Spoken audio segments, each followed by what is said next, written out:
দর্শক আপনাদের সবাইকে স্বাগত জানাচ্ছি আমাদের নিয়মিত আয়োজন টিবিএন অ্যানালিসিস প্রোগ্রামে। আমরা এই অনুষ্ঠানে আপনাদেরকে অভিবাসন অথবা ট্যাক্স অথবা আপনাদের দৈনন্দিন জীবনে আপনারা যে সমস্যাগুলো ফেস করছেন সেগুলোর নানা রকমের সমাধান, নানা রকমের তথ্য নিয়ে আমাদের এই অনুষ্ঠানে উপস্থাপনের চেষ্টা থাকে। আজ আমরা আমাদের অনুষ্ঠানটি মূলত সাজিয়েছি অভিবাসন সংক্রান্ত বিষয় নিয়ে, কারণ আপনারা জানেন এরই মধ্যে অভিবাসনের নানা রকমের পরিবর্তন হয়েছে।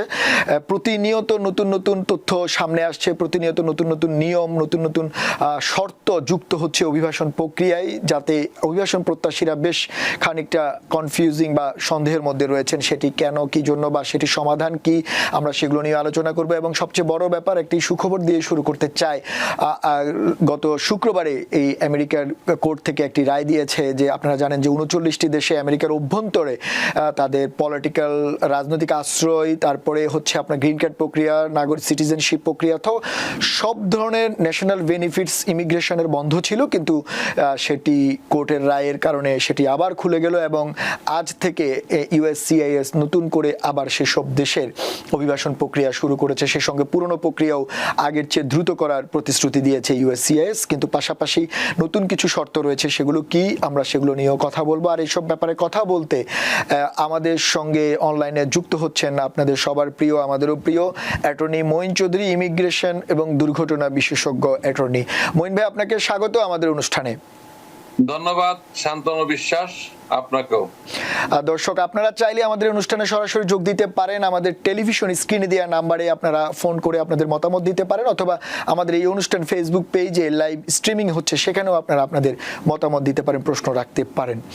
মঈন ভাই, যেমনটা বলছিলাম যে 39টি দেশের গ্রিন কার্ড, রাজনৈতিক আশ্রয়, সিটিজেনশিপ এগুলো বন্ধ ছিল, সেগুলো চালু হয়েছে। এটি একটি স্বস্তির খবর, অনেক অভিবাসন প্রত্যাশীর জন্য স্বস্তির। তেমন করে আরও একটি স্বস্তির খবর হচ্ছে যে এখন ম্যারেজ বেসড গ্রিন কার্ড বলা হোক অথবা পারিবারিক সূত্রে যে গ্রিন কার্ড বলা হোক, সেটিরও প্রক্রিয়া খুব দ্রুত হচ্ছে। সব কিছু মিলিয়ে ইমিগ্রেশনের যে আপডেট আপনার কাছে কি আছে এবং কোনো স্বস্তির খবর আছে কিনা আপনার কাছে? ধন্যবাদ। প্রথমে শুরু করব যে সুখবর বলতে আমি একটা সুখবর দিয়ে শুরু করি। রিসেন্টলি আমি আমাদের একটা অ্যাক্সিডেন্ট ভিকটিম ক্লায়েন্ট $2.65 মিলিয়ন ক্ষতিপূরণ পেয়েছে বাফেলোতে। আমরা জয়েন্ট রেসপন্সিবিলিটি নিয়ে কাজ করি একসাথে। আমাদের এই ক্লায়েন্ট $2.65 মিলিয়ন ক্ষতিপূরণ পেয়েছে। সো এই ক্ষেত্রে আমি একটু আশ্বস্ত করতে চাই আমাদের ক্লায়েন্টদেরকে, জনগণকে, আপনার কেসের ধরন অনুযায়ী এবং আপনার সবকিছু মিলে একজন ভালো অভিজ্ঞ অ্যাটর্নি আপনাকে বলতে পারবে। আমাদের মতো, যেমন আমি 20 ইয়ার্স ল প্র্যাকটিস করছি এই দেশে অ্যাটর্নি এট ল হিসাবে, এবং আমি আমেরিকার সর্বোচ্চ আদালত supreme court of the United states এর একজন গর্বিত অ্যাডমিটেড অ্যাটর্নি এট ল। সো আমরা আপনাদের সব ধরনের সুবিধাগুলো দিয়ে যাচ্ছি, এবং অ্যাক্সিডেন্ট কেসে আমরা কখনো কোনো কনসালটেশন ফি চার্জ করি না, পরামর্শ ফ্রি। এবং এক্ষেত্রে অ্যাক্সিডেন্ট গুলা আপনার একজন অভিজ্ঞ অ্যাটর্নি খুবই প্রয়োজন, যে সার্ভিসটা আমরা সবসময় দিয়ে যাচ্ছি। আপনার যে প্রশ্নটা ছিল ইমিগ্রেশনের সুখবরের বিষয়, যে 39 কান্ট্রির কথা বলেছেন, ডেফিনেটলি এটা একটা সুখবর। তবে যেই সব দেশ এটাতে জড়িত ছিল, এইটাতে বাংলাদেশ কখনো বাংলাদেশের নাম ছিল না, যেহেতু এই যে লিস্টটা করা হয়েছিল নিরাপত্তাজনিত কারণে। যেই সব দেশের নিরাপত্তা এবং যেই সব দেশের সাথে আমেরিকার মধ্যে যে ধরনের চুক্তি থাকা উচিত, বা যে দেশের মানে নিরাপদ না, ওইসব দেশের জন্য এই রুলসটা করা হয়েছিল। এটা স্থগিত করার কারণে এখন তাদের দেশের লোকজন যারা এখানে আছে, অনেকগুলো দেশ, মোস্ট অফ দ্য আফ্রিকান কান্ট্রিগুলোর দেশের লোকজন, তারা বর্তমানে এই দেশে ফাইল করতে পারবে। একসময় এটা বন্ধ ছিল। এটা ডেফিনেটলি সুখবর তাদের জন্য, কিন্তু বাংলাদেশি জনগণের জন্য এটা কোনো সুখবর বহন করে না, যেহেতু বাংলাদেশ এই লিস্টে আগেও ছিল না, এখনো নয়। বাংলাদেশ যে লিস্টে জড়িত সেটা হচ্ছে 75 কান্ট্রিজ, যেখানে পাবলিক চার্জের কারণে তাদেরকে ভিসা প্রদান করা স্থগিত আছে এবং এখনো আছে, এটা বলবৎ আছে। তো মানুষ একটা জিনিস কনফিউজ হয়ে যায় যে স্থগিত মানে কি আমেরিকার ভিতরে যারা আছে তারাও কি স্থগিত? না, আমেরিকায় যারা আছে তাদেরটা এখনো স্থগিত না, তাদের জন্য আমরা আমেরিকাতে এখনো আমরা হাজবেন্ড ওয়াইফ অথবা মা বাবার জন্য যারা অ্যাডজাস্টমেন্ট অফ স্ট্যাটাস ফাইল করে আমরা করছি। কিন্তু এক্ষেত্রে আমি আগেও বলেছি, বারবার একই কথা বলতে হচ্ছে জনগণের সুবিধার জন্য, কারণ অনেকে মিস ইন্টারপ্রিট করে আমেরিকান যে ল্যাঙ্গুয়েজ গুলোকে মিস ইন্টারপ্রিট করাকে আমরা বারবার বলতে বাধ্য হচ্ছি। সবার জন্য এটা প্রযোজ্য না। তো যারা এখানে নাগরিক আছেন, যদি আপনার বিবাহ বন্ধনে আবদ্ধ হন, আমরা এখন অ্যাডজাস্টমেন্ট অফ স্ট্যাটাস এখনো ফাইল করে থাকি, ফাইল করছি, এবং প্যারেন্টস এর জন্য যদি করেন এখনো করছি। কিন্তু ক্ষেত্র বিশেষে এখন দেখা যায় প্যারেন্টস এর ক্ষেত্রে ইন্টারভিউ ডাকছে, আগে যেটা কখনোই ছিল না। কিন্তু আমি প্র্যাকটিক্যাল এক্সপেরিয়েন্স থেকে কথাগুলো বলছি, এখন অনেক প্যারেন্টস এর ইন্টারভিউ ডাকছে, যেহেতু তারা জানতে চায় যে পাবলিক চার্জের বিষয়টা কতটুকু গুরুত্বপূর্ণ এবং তারা বুঝেছে কিনা, এটা ভেরি ভেরি ইম্পর্টেন্ট। তবে যদি স্পাউসরা যারা এখানে অ্যাডজাস্টমেন্ট করতে চান, যে কথাটা বারবার বলতে হচ্ছে, এখানে বৈধভাবে থাকতে হবে, বৈধভাবে আসতে হবে, এবং বৈধভাবে আপনারা এখানে থাকার অনুমতি থাকতে হবে। কোনোভাবেই আনডকুমেন্টেড হওয়া যাবে না। আনডকুমেন্টেড হলে তখন পজিটিভ সাইডে নেগেটিভ সাইডে ভারী হয়ে যায়, এবং উইদাউট অথরাইজেশন কোনো কাজ করা যাবে না। তারা যখন অফিসার, ইমিগ্রেশন অফিসার অনলি বলতে পারবে যে আপনি এখানে অ্যাডজাস্টমেন্ট করতে পারবেন, যদি না হয় তারাই বলবে যে অ্যাডজাস্টমেন্ট করার জন্য তোমাকে এখানে হবে না, দেশে যেতে হবে। কিন্তু এক্ষেত্রে আমরা ফাইলে কোনো বাধা নাই, এবং একজন গুড অ্যাটর্নি হিসেবে আমরা প্রমাণ করতে সক্ষম হই যে তার হার্ডশিপ আছে এখানে। একটা আমেরিকান সিটিজেনের যদি স্পাউস দেশ থেকে চলে যায় বা মাইনর কিডস থাকে, তখন তাদের জন্য এই দেশ থেকে যাওয়া খুবই কঠিন। সেক্ষেত্রে আপনাদের ভয় না পেয়ে আইন জানলে ভয় পাওয়াটা উচিত না।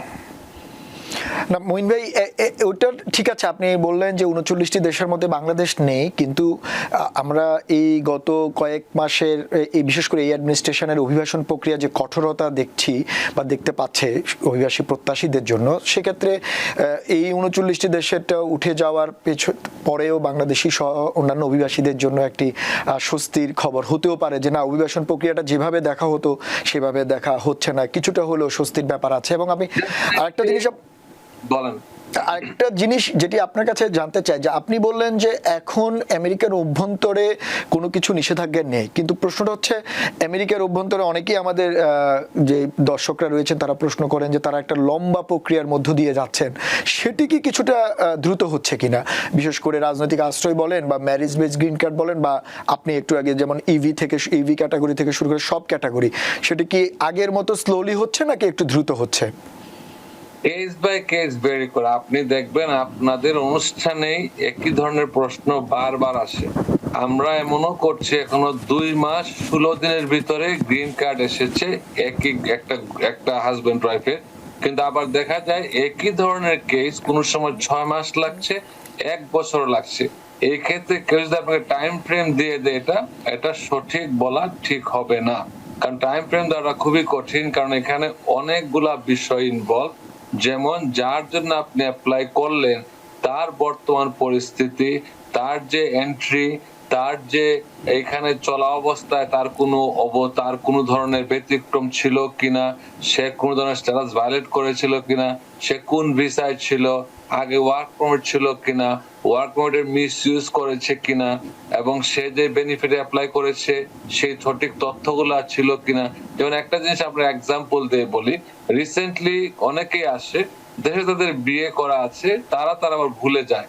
এখন সে যদি একটা বিয়ে করে এখানে গ্রিন কার্ডটা পায়, ওইটা সে ভুলে গেল, তার জন্য যখন তদন্ত আসবে তখন কোন সাধারণ সেন্সে তদন্ত হবে না। এবং এখন বর্তমানে যে কাজটা তারা করছে, আগে আপনারা যা সন্দেহ করতাম তারা তদন্ত করে, এখন দেখা যায় আসলে তারা তদন্ত করছে। ফেক কোনো ডকুমেন্ট থাকলে, ফেক কোনো ধরনের যদি প্রক্রিয়াধীন করা হয়, তারা কিন্তু বাসায় যাচ্ছে, অনেকের বাসায় যাচ্ছে।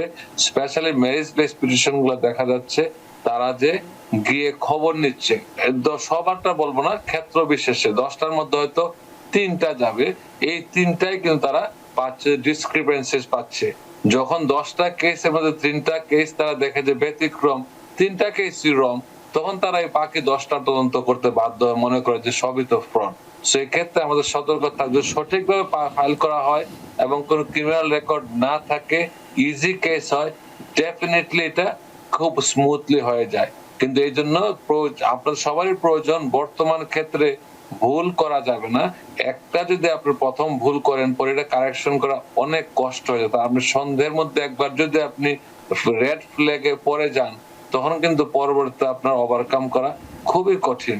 অনেকে এমনও আসছে যে আপনাকে এক্সাম্পল দিয়ে বলতে হচ্ছে, আমি যখন আউট অফ স্টেটের কলগুলো পাই, ডিফারেন্ট আমরা যখন ইমিগ্রেশন ল যখন প্র্যাকটিস করি 50 স্টেটে আমরা এখানে বসে ফাইল করতে পারি। আমার মিশিগান অফিস আছে, নিউ ইয়র্ক অফিসে আমরা ফাইল করি। সো দেখা যায় যে সে রং করে ফাইল করার কারণে, সে অ্যাডজাস্টমেন্ট চার্জ ফাইল করেছিল, ফাইল করার কারণে সে টাকা পয়সা মানি অর্ডারে পে করছে। কেন সে জানে না, সে ভাবছে আমি তো আগের নিয়মে চলছে, কিন্তু সে এখনো জানে না যে মানি অর্ডার টাকাটা তারা নিচ্ছে না। তারটা রিজেক্ট হয়ে আসার পরে তারপরে সে দেখা দিল এই অবস্থায় তার স্পাউসের ভিসাটা ওভারস্টে হয়ে গেছে। He is in big trouble right now. তাকে আপনি কি বলবেন? সামান্য একটা ভুলের কারণে সে অনেক জ্ঞানী লোক, কিন্তু সে এই জিনিস একটা মিস করার কারণে সে তার কাছে মনে হচ্ছে সঠিকভাবে আসলে সঠিকভাবে ফাইল করেছিল অতীতের নিয়মে কয়েক মাস ব্যবধানে, কিন্তু সে এখন তার স্পাউসটা হয়ে গেল আনডকুমেন্টেড। এখন তার অ্যাডজাস্টমেন্ট করাটাই দুর্বিষহ হয়ে দাঁড়াবে। যদি প্রপার ভাবে করতো, একজন অ্যাটর্নি হয়তো সামান্য পয়সা দিয়ে যে অ্যাটর্নি কনসাল্ট করতো অথবা সহায়তা নিত, সে কিন্তু এই সমস্যায় পড়তো। সে কিন্তু এখন ইনএলিজিবল হয়ে যাচ্ছে, কারণ সে আনডকুমেন্টেড। করাটা খুব কঠিন। এবং যে কথাটা আপনারা বলছি যে এখানে বসে অ্যাডজাস্ট করা যাবে, এই ক্ষেত্রে তার বিশাল নেগেটিভ পয়েন্ট হলো সে আনডকুমেন্টেড। তখন তো সরকার বলতে পারে, মিডিয়া অফিসার বলতে পারে, তুমি যেহেতু আনডকুমেন্টেড ছিল এই কয়েক মাস, তোমার এটা অ্যাডজাস্ট করা যাবে, তুমি দেশে যাও, বা ওয়েট তারা করবে না। সেক্ষেত্রে সবাইকে সতর্ক থাকতে, আমরা সবকিছু জানি, কিন্তু আবার আমি যদি সামান্য একটা ভুলের কারণে হয়তো আমার মেজর একটা কনসিকুয়েন্স দাঁড় হবে। না, সেটি ঠিক আছে মঈন ভাই, এবং এই পাশাপাশি আমরা এটাও আপনার কাছ থেকে জানার চেষ্টা করব, সেটি হচ্ছে যে কারা এখানের ভেতরে অ্যাডজাস্টমেন্ট করতে পারবে বা কারা করতে পারবে না। আপনি একটা উদাহরণও দিয়েছেন, এর বাইরে আরো অনেক কিছু রয়েছে। আমরা একটা ছোট্ট বিরতি যাচ্ছি, বিরতির পর ফিরে এসে আমরা বাকি আলোচনা করব। দর্শক, বিরতির পর আপনাদের আবারও স্বাগত জানাচ্ছি টিবিএন অ্যানালিসিস প্রোগ্রামে।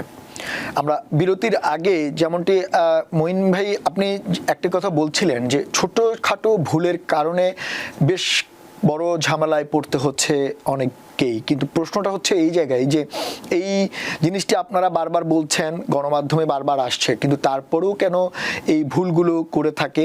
আর আরেকটা প্রশ্ন, যে এরকম ভুল তো আগেও ছিল, কিন্তু আগে কি এতটা ইউএসসিআইএস হার্ড ছিল, নাকি এখন আসলে ইউএসসিআইএস নতুন করে ভেটিং করছে বা নতুন করে এইসব ব্যাপারগুলোতে আরো বেশি সিরিয়াসলি দেখছে? কোনটা মনে হয় আপনার?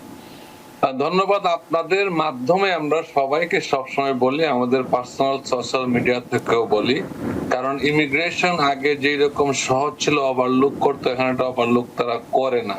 যেহেতু ট্রাম্প প্রশাসনে অনেক কিছু তারা উপর থেকে ডাইরেকশন যেভাবে আসে সেভাবে তারা ফলো আপ করতে। অনেক সময় আমরা যখন ইন্টারভিউতে যাই, ধরেন সিজন ইন্টারভিউ বলেন, যে ইন্টারভিউতে যাই, তারা আমাদেরকে বলে যে উপর থেকে একজন ফলো করতেছে, এইভাবে বলতে, এইভাবে ফান করে বলে যে সামবডি ওয়াচিং আস। তার মানে অ্যাডমিনিস্ট্রেশন যেভাবে ইনস্ট্রাকশন দেওয়া, তার ইনস্ট্রাকশনটা ফলো করতে হবে।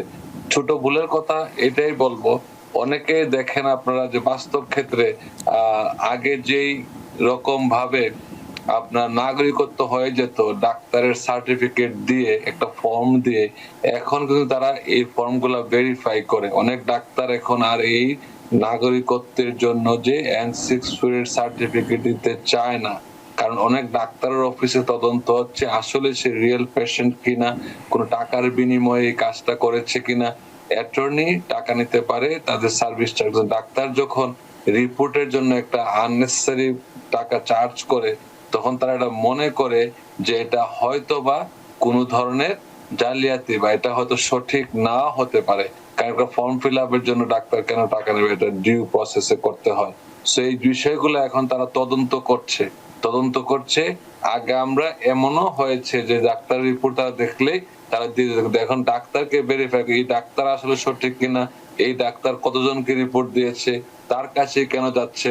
সো এই জিনিসগুলো আসলে এরকম ভাবে আগে বেটিং করতো না, এখন এগুলো বেটিং করে। এবং আপনাদের মাধ্যমে সবাই জানে যে ইমিগ্রেশনে যারা বর্তমানে আছে, যেমন অ্যাসাইলাম ফাইল করেছিল, তাদের অ্যাসাইলাম গুলো এখন গ্রিন কার্ড পাওয়ার আগে পুনর্বেটিং হচ্ছে, ডকুমেন্ট ঠিক আছে কিনা।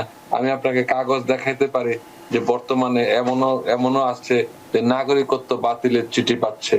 That is very alarming and that is very concerning for the community, and সবার এরা দুশ্চিন্তার মধ্যে পড়ে গেছে কারণ হচ্ছে নাগরিক হয়ে গেছে একটা লোক গত 20 বছর আগে, এখন তাকে ইউএস, আমি আগের ইয়েতেও বলেছিলাম, একটা নাগরিক হয়ে গেছে 20 বছর আগে, এখন তাকে ইউএস অ্যাটর্নি অফিস থেকে চিঠি আসে তোমার নাগরিকত্ব বাতিল করতে হবে, তুমি কারণ দর্শাও, নাহলে আমরা তোমার বিরুদ্ধে ফেডারেল ডিস্ট্রিক্ট কোর্টে লসুট ফাইল করছি। কারণ তার অপশন কি, তার অপশন তারা সবাই বলে দিয়েছে, তুমি এই কারণে তোমার নাগরিকত্ব বাতিল হচ্ছে।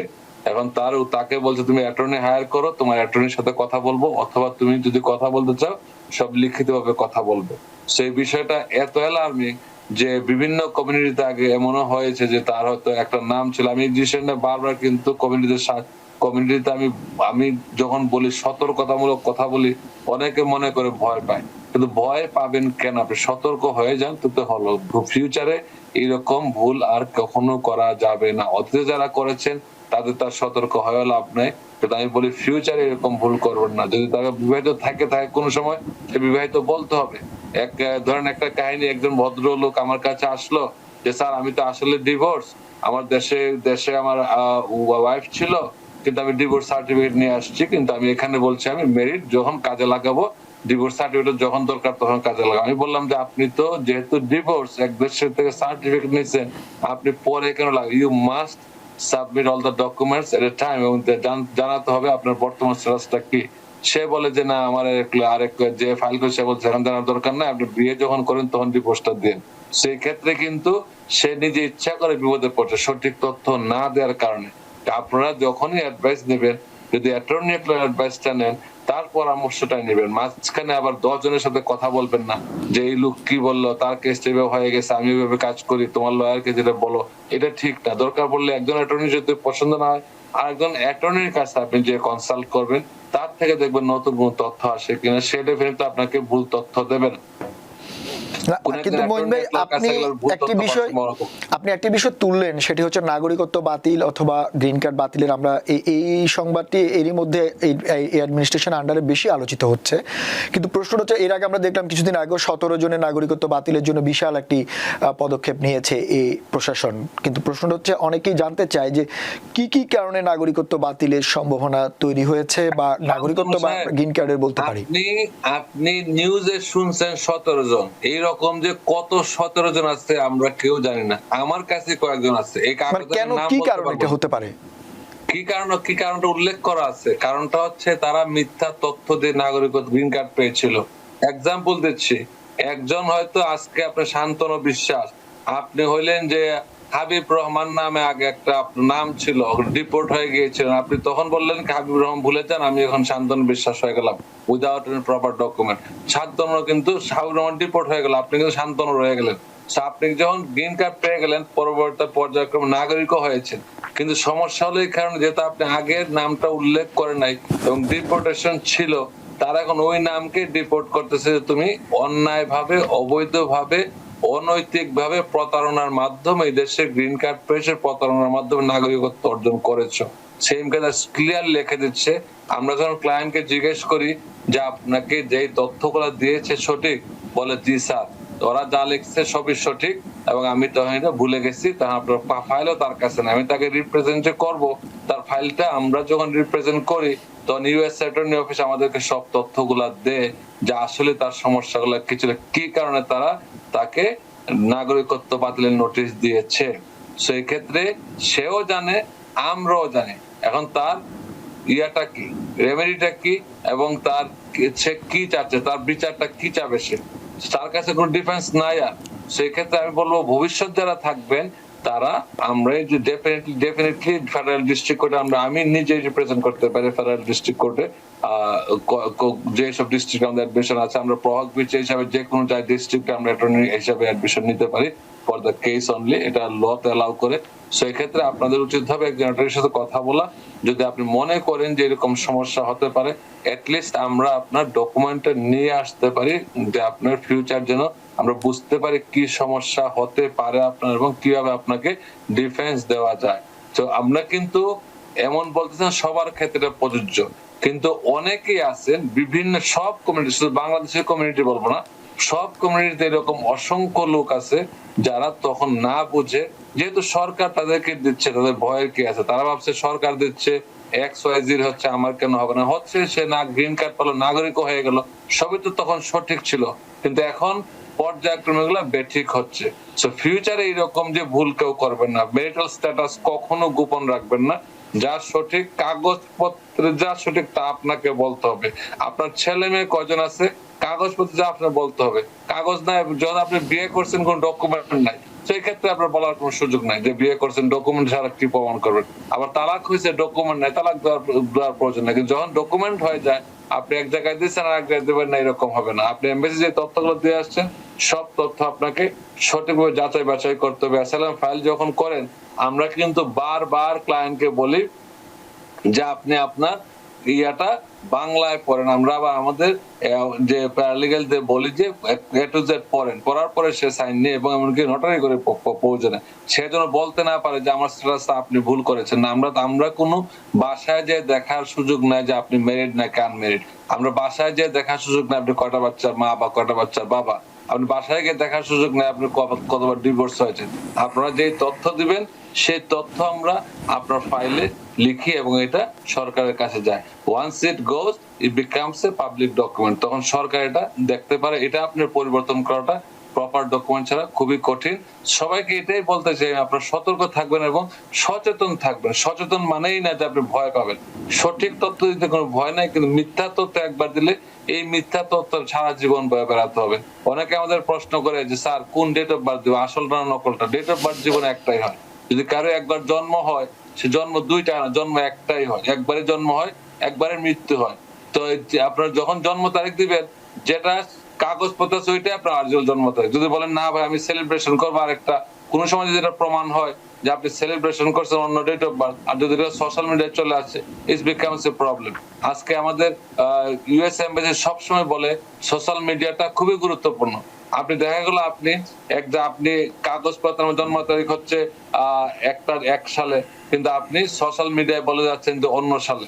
সো এখন US এমবেসি এবং US ইমিগ্রেশন সবসময় বলে আপনার সোশ্যাল মিডিয়া প্ল্যাটফর্ম আপনাকে পাবলিক রাখতে হবে, কোনো ব্লক রাখা যাবে না। কারণ তারা জানতে চায় যে আপনার বাস্তব জীবন আর সোশ্যাল মিডিয়ার জীবন এক কিনা। কারণ আপনি যদি ভিন্ন মানুষ হন, আপনার সমস্যা হতে পারে। অনেকে দেখা যায় বিয়ের বন্ধনে আবদ্ধ হয়, তারা লুকায় রাখে স্যার আমার বিয়েটা দেখানো যাবে না, কারণ হচ্ছে বিয়ে দেখাইলে সোশ্যাল মিডিয়ায় যে পোস্টিং দেয় সবাই জানবে বিয়েতে আমরা লুকায় বিয়ে করছি, বিয়েটা চাই কেউ জানে না। দিস ইজ রং, কমপ্লিটলি রং। আমরা এইসব লোক নিতে চাই না। কেন? কারণ প্রথমে বুঝি সন্দেহ থাকে এই লোকটা বা এই ভদ্রলোক বা ভদ্র মহিলা they are not genuine married। কেন আমি বিশ্বাস করি না? কারণ সে যদি সোশ্যাল মিডিয়ায় বলতেই না পারে তার ডকুমেন্টে বিয়ে করেছে, ডকুমেন্ট না থাকলে সে হয়তো বিয়ের সব জায়গায় বিয়ে দেখাতে পারে না। সামাজিক এক ধরনের হয়তো নেগেটিভ প্রচার হয়।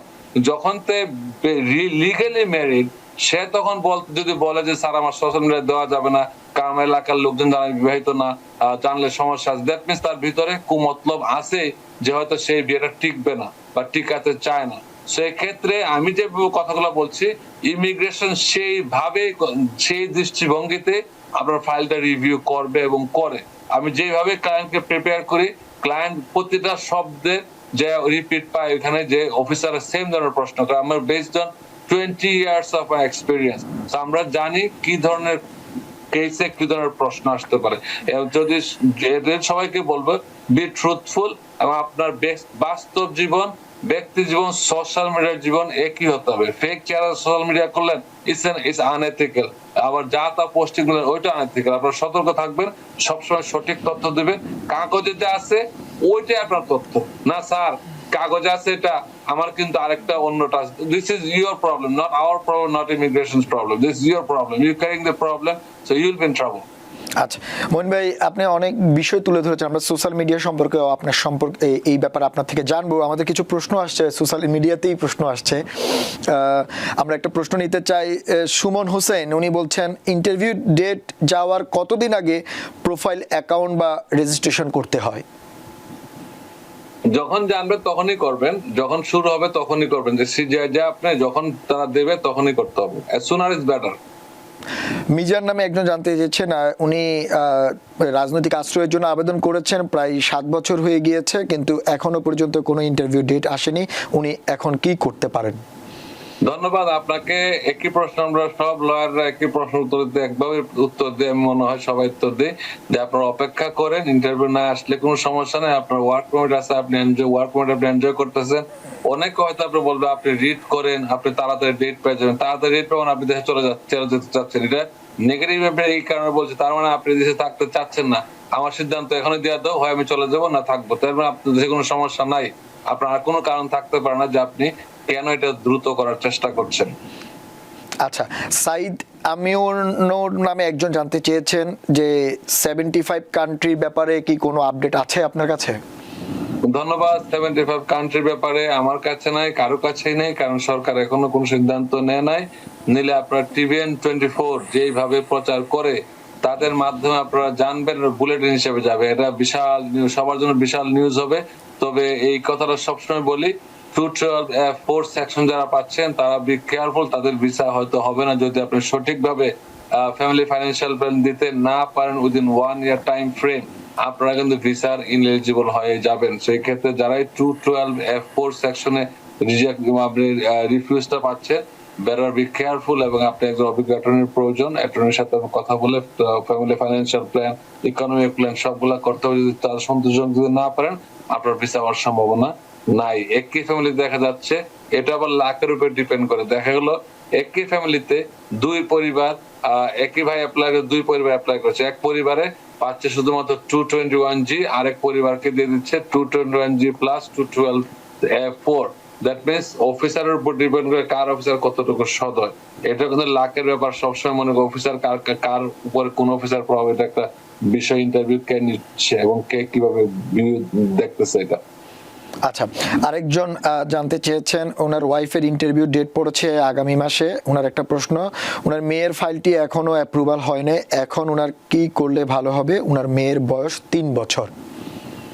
ধন্যবাদ। আপনার মেয়ের বয়স 3 বছর। যদি আপনি আমেরিকান সিটিজেন হওয়ার আগে পরে যে মেয়ের জন্ম হয়ে থাকে, মনে হয় আগে হয়েছে, না তো হতো না। যদি সিটিজেনের পরে জন্ম হয়ে থাকলে আপনার মেয়ে অটোমেটিক আমেরিকান নাগরিক। আপনি রিপোর্টিং চাইল্ড যেটা এবারে জন্ম হয়, সিআরবিএ তে আপনি অটোমেটিক সিটিজেন হয়ে যাবে আপনার মেয়ে। আর যদি না হয়ে থাকে, আপনি গ্রিন কার্ড পাওয়ার পরে মেয়ের জন্ম এবং সিটিজেন হওয়ার আগে যদি মেয়ের জন্ম হয়ে থাকে, তাহলে আমরা চাইলে এক্সপারেট করতে পারি, একসাথে নিয়ে আসাটা উচিত। নাহলে আপনার ওয়াইফের ভিসা যদি আগে হয়ে যায়, ভিসাটা ভ্যালিড থাকে সচরাচর 6 মাস, কিন্তু আপনার যেহেতু এখন ভিসা প্রসেস অফ আছে, তো আপনি চাইলে এটা এক্সপারেট করে একসাথে ডেটটা নেওয়ার চেষ্টা করতে পারেন। এই ক্ষেত্রে বিং এন অ্যাটর্নি আপনাকে আমরা হেল্প করতে পারি, যে কোনো অ্যাটর্নি আপনাকে হেল্প করতে পারে, আমরা চাইলে হেল্প করতে পারি। আরেকজন জানতে চেয়েছেন, আনডকুমেন্টেড বলতে কাদেরকে বোঝানো হয়েছে? যাদের ওয়ার্ক পারমিট রয়েছে তারাও কি আনডকুমেন্টেড? অনেক বড় প্রশ্ন ভাই করে ফেলেছেন আপনি। আনডকুমেন্টেড বলতে যারা এই দেশে, কিভাবে ব্যাখ্যা করবো বলেন, ধরেন আপনি আমেরিকায় আসছেন, টুরিস্ট ভিসা আছেন, 6 মাস আপনাকে ভ্যালিডিটি থাকে।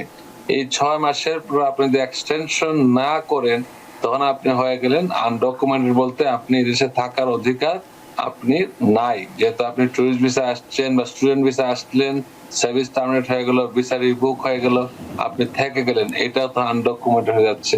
তারপরে আপনি যদি কোনো ডকুমেন্ট উইদাউট ইন্সপেকশন বর্ডার দিয়ে চলে আসেন, ধরা পড়েন নাই, আপনাকে কিন্তু কেউ এই দেশে আর নতুন করে কিছু করতে পারেন। এইসব লোকগুলা কিন্তু অ্যারেস্ট হওয়ার সম্ভাবনা আইস। এদেরকে ধরলে, এদেরকে আজ যদি ডিটেনশন নিয়ে যেতে পারে, এমনকি হিয়ারিং তো নিতে পারে, যেহেতু তারা এই দেশে ইমিগ্রেশন আইন লঙ্ঘন করেছে। তো আরো আনডকুমেন্ট যারা আপনার যারা ধরেন অ্যাসাইলাম কেস তাদের ডিনাই হয়ে গেল, আপিলও ডিনাই হয়ে গেল, দে বিকাম রিমুভেবল, তাদের সে সরাসরি রিমুভাল করা যায়, they have a removal order. So অনেকগুলা ফ্যাক্টর মিলে আনডকুমেন্টেড বলা হয়। আমি এটা নিয়ে ক্লাস নিতে পারি চাইলে। আনডকুমেন্টেড যারা আপনার এই দেশের থাকার অধিকার নাই, তাদেরকে সচরাচর বলা হয় আনডকুমেন্টেড। কিন্তু এটার অনেক ক্লাসিফিকেশন। কেউ ডিপোর্টেড তাকে এনি টাইম অ্যারেস্ট করে তাকে আর কোনো হিয়ারিং ছাড়া এই দেশ থেকে তাকে বের করে দিতে পারবে। তো যারা আপনার ভিসা ভায়োলেশন নিয়ে আসেন, ভিসা টার্মস ভায়োলেশন করে, তাদেরকে চাইলেই কিন্তু বের করতে পারে না। তাদেরকে জাজের সামনে নিয়ে, যদি আপনি চান আপনি একদম জাজ দেখার অনুমতি পাবেন, আপনাকে হিয়ারিং এ নিতে হবে। কিন্তু যাদের অর্ডার ডিপোর্টেশন পেন্ডিং হয়ে গেছে, ফাইনাল কোর্ট অর্ডার, তারা কিন্তু আর জাজ দেখার অনুমতি থাকে না, কারণ তাদের অলরেডি অর্ডার হয়ে গেছে, অ্যারেস্ট করার মানে নিয়ে যাচ্ছে। ইদানিং অনেকেই মনে করছে যে আমাদের ডেমোক্রেটিক গভর্নর খ্যাতি হকুল একটা ল পাস করেছিল এবং মেমোরান্ডাম দিচ্ছে যে আইসকে আমরা এই দেশে, এই নিউ ইয়র্ক স্টেটে কিছু করতে দেব না। কিন্তু বাস্তব ক্ষেত্রটা ভিন্ন। আইস কিন্তু অ্যারেস্ট করছে, বেশি অ্যারেস্ট করছে। গত সপ্তাহে জ্যামাইকা থেকে আমাকে একজন কল দিল, মানিক সাহেব করেন, উনি নামটা বলতে বলছে, মানিক সাহেব বলুন ভাড়াটিয়াকে, অন্য দেশি ভাড়াটিয়া, হন্ডুরাসের, ওনাকে ওনার চোখের সামনে অ্যারেস্ট করে নিয়ে গেল। উনি জানতে চাচ্ছে তার অপরাধটাকে, বলে তোমাকে বলতে বাধ্য না। তার মানে তার আনডকুমেন্টেড ছিল, হয়তো ওয়ারেন্ট আছে উনি জানেন না, উনি বলতেছে ওয়ারেন্ট ছাড়া নিতে পারবো না। কিন্তু ইমিগ্রেশনে ওয়ারেন্ট, এমন ওয়ারেন্ট যদি আপনাকে দরজা ভাঙতে হয়, হয়তো ওয়ারেন্ট, সার্চ ওয়ারেন্ট লাগে। কিন্তু যদি সামনে সামনে পেয়ে যায়, যদি অর্ডার অফ রিমুভাল থাকে, তার মানে তাকে ধরতে তারা পারে, যেখান থেকে ধরতে পারে যাদের রিমুভাল অর্ডার আছে, অথবা যারা এই দেশে আনডকুমেন্টেড আছে তাদেরকে ধরতে পারে। কিন্তু ওয়ারেন্ট হচ্ছে যদি বাসায় সার্চ করতে হয়, তখন জুডিশিয়াল ওয়ারেন্টের প্রয়োজন হয়। কিন্তু এই লটা আসলে পলিটিশিয়ানরা ব্যাখ্যা করে না, তো মানুষ অনেকে বুক খোলা, আমি আমাকে কি করবো, আমার তো ওয়ারেন্ট নাই। কিন্তু ডিপেন্ড করে আপনি কি পরিস্থিতিতে আছেন। আমরা যখন পলিটিশিয়ানরা, আমি পার্টির ডিস্ট্রিবিউটর, আজকে মেলিন্ডা ক্যাটসের সাথে আমাদের, আমি তার অ্যাডভাইজার কমিটিতে ছিলাম। অনেক বিষয় নিয়ে কথা হলো যে ডিস্ট্রিক্টরে কিভাবে হেল্প করতে পারে, এবং হায়ারার্কি কোর্টের কোন কোর্টের উপরে কোন কোর্ট, সবকিছু ডিপেন্ড করে আপনার অবস্থানের উপরে। একটা কথা শুনলেন, এটা নিয়ে বসে থাকলেন যে এটা এ বলছে, ওই কংগ্রেসম্যান বলছে, সেই সিনেটর বলছে, আপনি এটা নিয়ে আলাপ করতে থাকলেন, এটা না। আপনাকে আপনার অবস্থানটা বুঝতে হবে। আপনার অবস্থানটা হয়তো এখানে ব্যাখ্যা হয় নাই, আর আইনের অনেক ফাঁক ফোকর আছে, এগুলো আপনারটা আপনার অ্যাটর্নির সাথে কথা বলা উচিত বলে আমি মনে করি। মঈন ভাই ধন্যবাদ, আপনি আসলে অনেক গুছিয়ে সুন্দর করে আমাদেরকে নিয়মিত পরামর্শ দিচ্ছেন। আশা করি দর্শকরা সেটি শুনে উপকৃত হবেন। মঈন ভাই, আমাদের টেলিফোনেও কিছু দর্শক রয়েছেন, আমরা একটু প্রশ্নগুলো নিয়ে আসি। দর্শক কে আছেন, আপনি নাম বলে প্রশ্নটি করুন। ওয়ালাইকুম আসসালাম, বলুন, আপনি নাম বলে প্রশ্নটি করুন। জি, আমি নিউ ইয়র্ক থেকে বলছি। আমার ওয়াইফ এবং বাচ্চার জন্য অ্যাপ্লাই করছি 2024 সেপ্টেম্বরের 26 তারিখে। তো আমি রিসিভ লেটার পাইছি, এখন পর্যন্ত আমি অ্যাপ্রুভাল লেটার পাই নাই।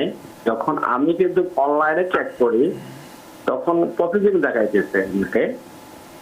তো এটা আসলে কতদিন লাগতে পারে, কি অবস্থা, আসলে এটা অ্যাটর্নি সাহেবের কাছে আমার এই প্রশ্নটা জানতে চাই। ধন্যবাদ, আপনি আমাদের সঙ্গে থাকুন। মঈন ভাই, শুনলেন আপনি 2024 সালে, আপনি যদি আমেরিকার নাগরিক হয়ে থাকেন, আপনি ইচ্ছা করলে এক্সপায়ার করার রিকোয়েস্ট করতে পারেন। আর যদি গ্রিন কার্ড হয়ে থাকেন, যথারীতি প্রক্রিয়া চলবে। এটা গ্রিন কার্ডের ওয়েটিং টাইম অনেক বেশি, তবে নাগরিকের ওয়েটিং টাইম কম। আপনি চাইলে একজন অ্যাটর্নি হিসেবে আমরা এক্সপায়ার করার রিকোয়েস্ট করতে পারি বেসড অন দ্য সিচুয়েশন। সব সময় কিন্তু গ্রান্ট হয়, অনেক সময় হয় না। সার্ভিস সেন্টারের উপর ডিপেন্ড করে আপনারটা কতটুকু যুক্তিযুক্ত, এবং ডকুমেন্ট শর্টেজ আছে কিনার উপর ডিপেন্ড করবে। তো আপনার অপেক্ষা করা উচিত, এবং আপনি নিজেই চাইলে কুইক ইমেল করতে পারেন, এভরি উইকস 2 উইকস আপনি ইমেল করতে পারেন, আপনার কেউ বাধা দেবে না।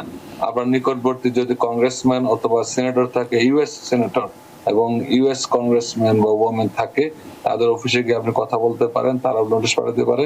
বিং এন অ্যাটর্নি এট ল আমরাও পারি। আচ্ছা, আমাদের আরো একজন দর্শক রয়েছেন। দর্শক কে আছেন, নাম বলে প্রশ্নটি করুন। হ্যালো, হ্যাঁ, শুনতে পাচ্ছি। আমি নিউ জার্সি থেকে বলছি।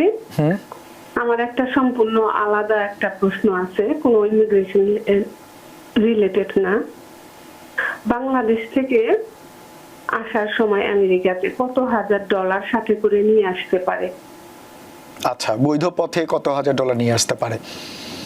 ধন্যবাদ। এটা আপনাদের যে যখন আসবেন তখন এই ফর্মে লেখা থাকে, খুব সম্ভব $10,000 পার পারসন ফ্যামিলি। তবে যদি টাকার অঙ্ক বেশি হয়, তবে definitely CBP, customs and border patrol, তারা সিআরএস, কারেন্সি ট্রানজাকশন রিপোর্ট দিতে হয়।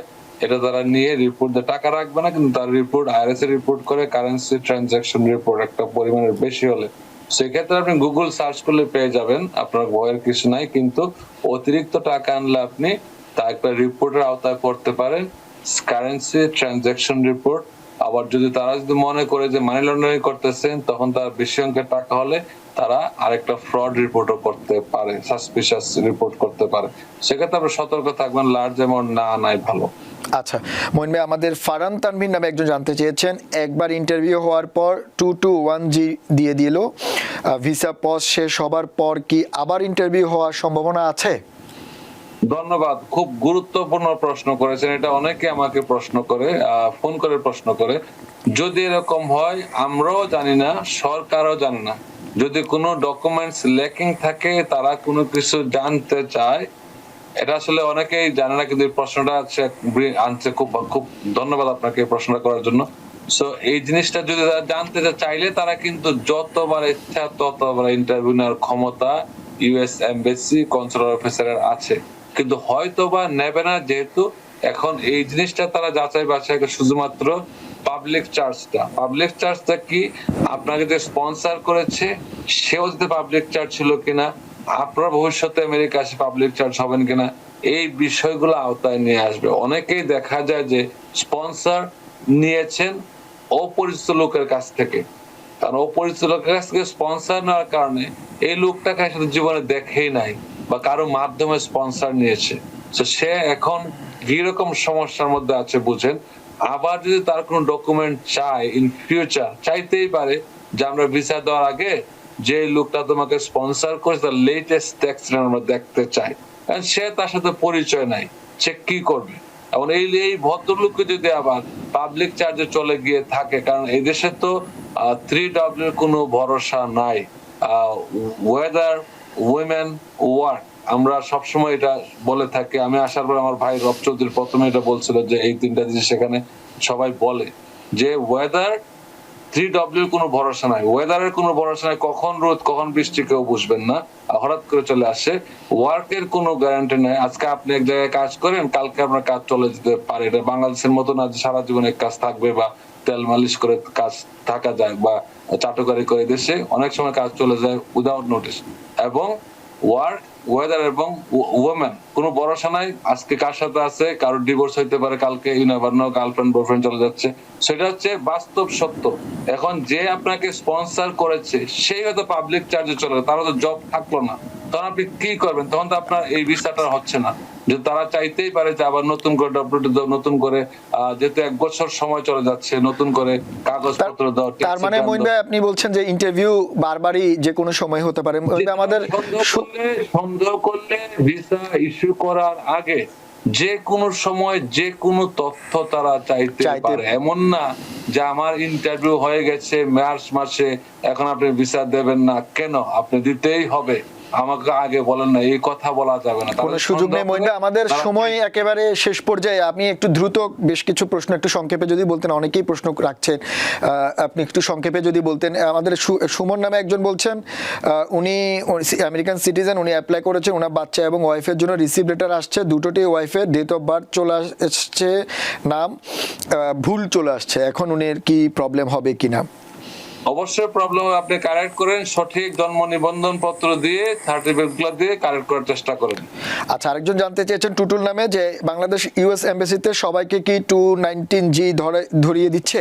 221, 220 ধরানোর মানে কি ভিসা পাওয়া গেল না বা অন্য কিছু? 221G হচ্ছে ভিসা রিফিউজ করা হয়েছে এবং 75 কান্ট্রির ভিসা দেওয়া হচ্ছে না বিধায় আপনাকে বর্তমানে রিফিউজ করা হয়েছে, তবে ফাইনাল না হতে পারে, তারা তদন্ত করছে। আচ্ছা, আরেকজন বলছেন ওনার মেয়ের ইন্টারভিউ দিন নিয়ে গিয়ে অফিসে যদি উনি সরাসরি অফিসারকে বলে যে উনি একটু আগে প্রশ্ন করেছিলেন ওনার মেয়ের নাম আসেনি, তাহলে কি কোনো উপকৃত বা সুযোগ পাওয়া যাবে? কোন সুযোগ পাওয়া যাবে না। আপনি যদি করতে চান এগুলা আগেই সঠিকভাবে তথ্য দিতে হবে। সিএসটি রুলস অ্যাপ্লাই করার জন্য আমরা চেষ্টা করে থাকি।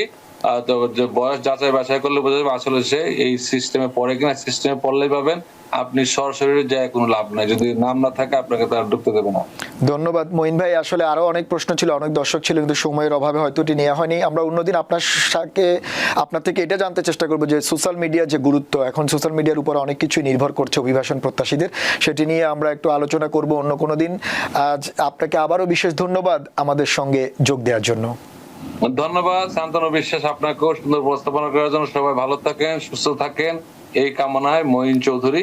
ধন্যবাদ দর্শক, সেই সঙ্গে আপনাদেরও বিশেষ ধন্যবাদ। যেমনটি আমাদের অ্যাটর্নি মহোদয় বলছেন যে ছোটখাটো ভুলে আপনাদের আমেরিকান ড্রিম বা অভিবাসন প্রত্যাশা এখন কঠিন পরিস্থিতির মধ্যে পড়ছে। তাই আপনারা যেই ধরনেরই ভুল হোক না কেন, সেটা যেমন হোক না কেন, সেটার ব্যাপারে বেশ সতর্ক থাকবেন। যে কোনো ফাইল পূরণ করার আগে বারবার চেক করবেন, এটি অ্যাটর্নিদের পক্ষ থেকে আপনাদের জন্য বিশেষ সতর্কবার্তা। আজ এ পর্যন্তই। অন্যদিন অন্য কোনো বিষয় নিয়ে আপনাদের সামনে আবারও হাজির হব, ততক্ষণ আমাদের সঙ্গেই থাকুন।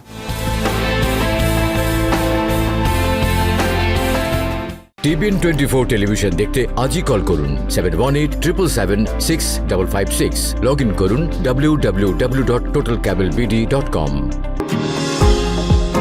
নিউ ইয়র্ক থেকে সম্প্রচারিত TBN 24 টেলিভিশন বিশ্বজুড়ে বাঙালির কণ্ঠস্বর।